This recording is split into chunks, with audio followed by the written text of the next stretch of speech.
Hey guys, super cool update to share with you all, and it actually comes this time in the form of lists. Historically, within HubSpot, you've only ever been able to create lists on contacts or companies, which still is the case. However, you can now go into your HubSpot account and actually track the momentum that lists may be having in your overall performance. So if we go into the lists area, what we can now see is you've got a typical list, which you can create. When you click into a list, you have the ability to see the trigger and the people that are on the list. But what you'll notice is you can actually see a new tab for performance, and you can actually see over time when people are being added to this list.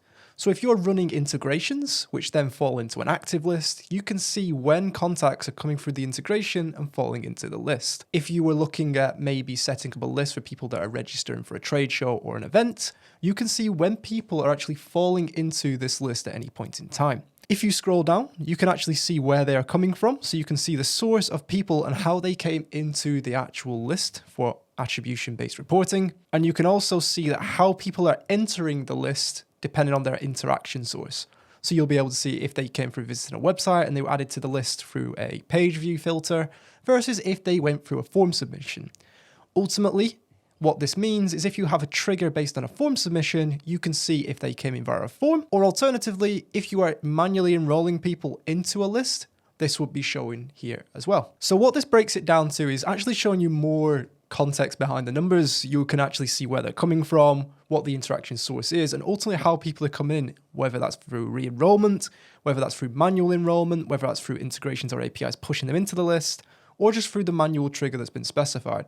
So if you've got a list with multiple triggers, you can now see which of the trigger is more prominent than the other. Again, super cool update from HubSpot. You can change the date range, you can play around with that to see that over time. More importantly, what you can also do is all the normal stuff. So you could create a report based on the list here as well. So you can actually put this onto your dashboard, which goes out weekly cadence in terms of sending that dashboard out. So yeah, just wanted to share that update. It's quite new. It was again under the radar, but it's a super cool update and it's heading in the right direction in terms of being able to see not only how lists are doing in terms of volume, but ultimately how they're doing over time, which is a great view for any marketing manager or any integrations that may be in your portal.